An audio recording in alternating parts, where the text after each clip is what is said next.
السلام علیکم ورحمۃ اللہ وبرکاتہ۔ علامت اوقاف، رموز اوقاف، اردو قواعد تیار کردہ مبین طلباء۔ علامت اوقاف اور رموز اوقاف کی ہم تعریف وغیرہ دیکھیں گے کچھ، اس کے بعد ان کی قسمیں دیکھیں گے۔ اوقاف وقف کی جمع ہے جس کے معنی ہے ٹھہرنا یا رکنا۔ رموز اوقاف ہی ہمارے جملے کو قابل فہم بناتے ہیں اور جملے کا مطلب اچھی طرح واضح کرتے ہیں۔ بولتے وقت ہم ان علامت اوقاف کا استعمال نہیں کرتے بلکہ اپنے لہجے کے اتار چڑھاؤ سے اپنی بات کا مطلب واضح کرتے ہیں۔ لکھتے وقت آواز کا اتار چڑھاؤ کرنا ممکن نہیں، لہٰذا ہمیں ان رموز اوقاف کا استعمال کرنا پڑتا ہے۔ اس طرح تحریر میں رموز اوقاف لگے ہوں تو ہم صحیح طریقے سے پڑھ سکتے ہیں۔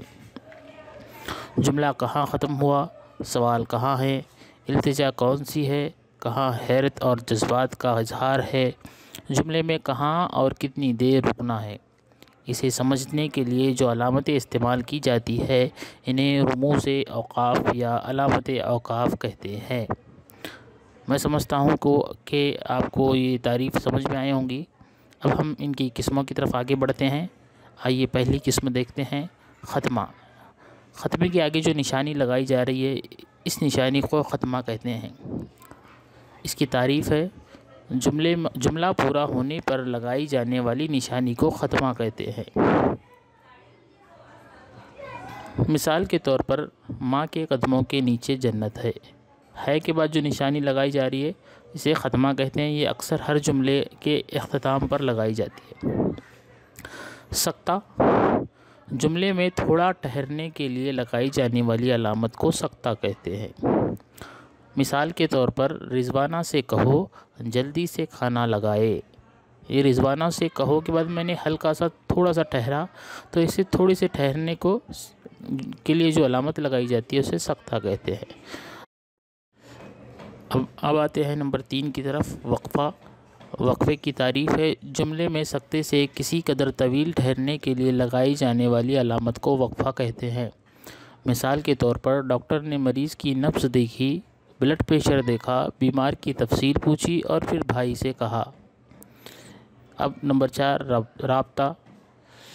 وقفے سے ٹھہراؤ کے لیے تفصیل اور ہم خیال جملے کو جوڑنے کے لیے لگائی جانے والی علامت کو رابطہ کہتے ہیں۔ نمبر 5 ہے تفصیلیہ۔ تفصیلیہ یہ وضاحت بیان کرنے کے لیے لگائی جانے والی علامت کو تفصیلیہ کہتے ہیں۔ تفصیل یا وضاحت بیان کرنے کے لیے لگائی جانے والی علامت کو تفصیلیہ کہتے ہیں۔ اسے وقف شاخ بھی کہتے ہیں۔ سوالیہ استفہامیہ، اس علامت سے آپ واقف ہے، یہ سوال کے اختتام پر لگائی جاتی ہے۔ کسی بھی سوال کے اختتام پر اس علامت سے ہم پہچانتے ہیں کہ وہ سوال پوچھا جا رہا ہے۔ جملے میں سوالیہ اظہار کے لیے لگائی جانے والی علامت کو سوالیہ کہتے ہیں۔ نمبر 7 ہے فجائیہ۔ تعجب، حیرت، افسوس اور خوشی کے اظہار کے لیے جو الفاظ استعمال ہوتے ہیں ان کے آگے جو علامت لگائی جاتی ہے اسے فجائیہ کہتے ہیں۔ مثال کے طور پر واہ واہ، ارے، اف۔